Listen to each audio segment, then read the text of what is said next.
আচ্ছা, নেক্সট দেখো একটা খুব গুরুত্বপূর্ণ জিনিস, কঠিন পদার্থের তিন রকম যে প্রসারণ গুণাঙ্ক আছে মানে আলফা বিটা গামা, তাদের মধ্যে সম্পর্ক বার করতে পারে। আচ্ছা দেখো, ধরো একটা ধাতব ঘনক আছে, প্রথমে কালো রঙেরটা ধরো, কেমন, যার প্রত্যেকটা বাহুর দৈর্ঘ্য এল, তার মানে এটাও এল, এটাও এল, এটাও এল, হয়েছে। তাহলে প্রাথমিক অবস্থায় ঘনকটার প্রত্যেকটি বাহুর দৈর্ঘ্য বলেছি এল, তাহলে যে কোনো একটা তলের ক্ষেত্রফল কত হবে, বাহু square, that is L square, এবং আয়তন কত হবে, বাহুর cube, that is L cube. আচ্ছা, এবার ঘনকটাকে তাপ দেওয়া হচ্ছে এবং যার ফলে তার তাপমাত্রা বাড়ানো হচ্ছে টি ডিগ্রি সেলসিয়াস। মন দিয়ে বুঝবে, আমি বলছি তাপমাত্রা বাড়ানো হচ্ছে টি ডিগ্রি সেলসিয়াস, তার মানে তাপমাত্রা বৃদ্ধি কত, টি। আচ্ছা, এই দেখো টি ডিগ্রি বাড়ানো হলো, কিন্তু হ্যাঁ, তাপমাত্রা বেড়ে টি ডিগ্রি হলো না, টি ডিগ্রি বাড়ানো হলো। আচ্ছা, এবার দেখো, যদি তাপমাত্রা বাড়ানো হয় তাহলে কি প্রত্যেকটা বাহুর দৈর্ঘ্য বাড়বে।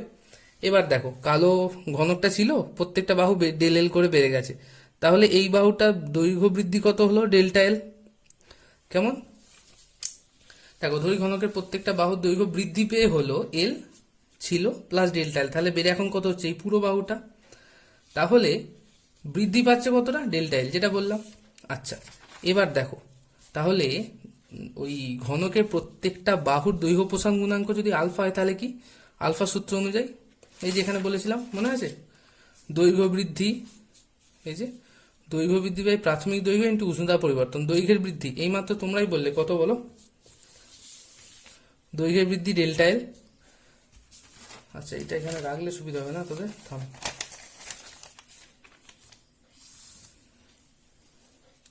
আচ্ছা দেখ, এই নোটটা আলাদা, হ্যাঁ, দেখ দৈর্ঘ্যের বৃদ্ধি ডেল্টা এল বলেছি প্রাথমিক দৈর্ঘ্য কত ছিল, দেখো এল,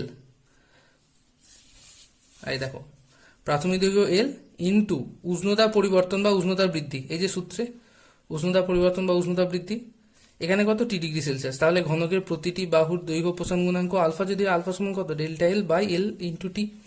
এতটা বোঝা গেছে। আচ্ছা, এবার দেখো ক্ষেত্রফলের দিকে এসো।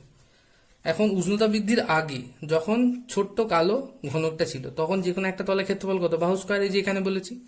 এখন তাপমাত্রা বাড়ানো হলো, যার ফলে কি ক্ষেত্রফলও বাড়বে। ধরো ক্ষেত্রফল বেড়ে কত হবে, এস হচ্ছে প্রাথমিক ক্ষেত্রফল, আর ক্ষেত্রফলের বৃদ্ধিটা হচ্ছে ডেল্টা এস। এখানে যেমন দৈর্ঘ্য বৃদ্ধি হচ্ছে ডেল্টা এল, তাহলে ক্ষেত্রফল বৃদ্ধি আমি ডেল্টা এস ধরছি। তাহলে এস প্লাস ডেল্টা এস মানে কি, এটা হচ্ছে বর্ধিত ক্ষেত্রফল, সেটা কত, বর্ধিত বাহুর হোল স্কোয়ার, এল প্লাস ডেল্টা এল। একইভাবে এ প্লাস বি হোল স্কোয়ার সূত্রে ভেঙেছি, এটা এসছে, দেখো ডেল্টা এল ছোট, তার স্কোয়ার টার্ম, ওই জন্য এটাকে নেগলেক্ট করেছি, তাহলে এল স্কোয়ার পড়ে আছে plus two into L into delta এল, হয়েছে এতটা। আচ্ছা, এবার একটা জিনিস লক্ষ্য করো, এস প্লাস ডেল্টা এস সমান আমরা পেলাম এটা, এস প্লাস ডেল্টা এস সমান পেয়েছি এল square plus two into L into delta. আচ্ছা, আগে আমরা এস সমান কি জানি, মানে এস হচ্ছে তাপ দেওয়ার আগে ঘনকের ক্ষেত্রফল কত ছিল, এল স্কোয়ার। তাহলে এইটা যদি এস হয়ে যায়, তাহলে ডেল্টা এস মানে কত, শুধু এইটুকু পার্ট, অর্থাৎ ডেল্টা এস সমান two into L into delta এল। এবার ক্ষেত্র প্রসারণ গুণাঙ্ক কত, ক্ষেত্রফল বৃদ্ধি বাই প্রাথমিক ক্ষেত্রফল ইন্টু উষ্ণতা বৃদ্ধি। ক্ষেত্রফল বৃদ্ধি কত, ডেল্টা এস, এই যে ডেল্টা এস বাই প্রাথমিক ক্ষেত্রফল এস ইন্টু টি, হয়েছে। দেখো ডেল্টা এস এর মানটা বসিয়েছি two into L into delta এল, দেখো বসিয়েছি মানটা, প্রাথমিক ক্ষেত্রফল এস, সেটা কত, এল স্কোয়ার বসিয়েছি, ইন্টু উষ্ণতা বৃদ্ধি টি, এখানে একটা এল, এখানে এল স্কোয়ার একটা এল কাটবে, দুইটাকে সাইড করেছি, তাহলে কত পড়ে থাকবে, এখানে ডেল্টা এল বাই টি। দেখো বিটা সমান two into delta L by L into T, এটা আবার কি, আলফার মান, দেখো এখানে আলফার মান বলেছিলে, delta L by L into T, delta L by L into T, এটা কি আলফা, তাহলে বিটা সমান কত পেলাম, টু ইন্টু আলফা, যদি সাইড চেঞ্জ করে দিই আলফা সমান বিটা বাই টু। এতটা ক্লিয়ার। নেক্সট, এবার ধরো উষ্ণতা বৃদ্ধির আগে ঘনকের আয়তন ভি।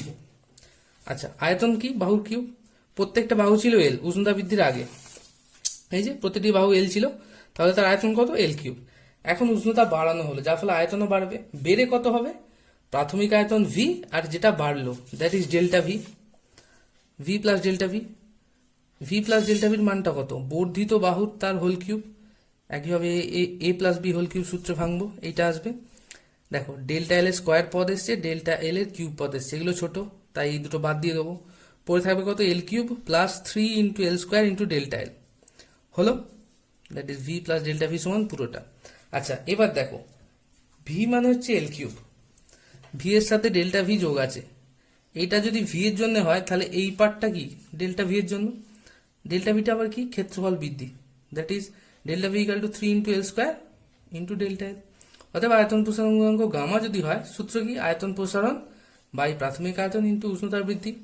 দেখো আমরা আয়তন বৃদ্ধি কত পেয়েছি, ডেল্টা ভি বাই প্রাথমিক আয়তন ভি, এই যে ধরেছি প্রাথমিক আয়তন, ঘনকের প্রাথমিক আয়তন ভি ইন্টু টি, কেমন? আচ্ছা এবার এই মানগুলো যদি আমি বসিয়ে দিই, দেখো ডেল্টা ভি এর মান কত বলো, 3 L square into delta L by V into T. দেখো এখানে গামা ভি কত, 3 into L square into delta L by ভিটা প্রাথমিক আয়তন ইন্টু টি। আচ্ছা ভি এর মান আবার এল কিউব, যদি বসিয়ে দিই এখানে এল স্কোয়ার, এখানে একটা কেটে যাবে কিউবটা, ফলে নিচে একটা এল পড়ে থাকবে, দ্যাট ইজ গামা সমান তিনটাকে আলাদা করেছি 3 into delta L by L into T. আচ্ছা এই জিনিসটাই কি, এটাই দৈর্ঘ্য প্রসারণ গুণাঙ্ক ছিল, that is gamma equal to 3 into alpha, যদি সাইড চেঞ্জ করে দিই alpha equal to gamma by 3।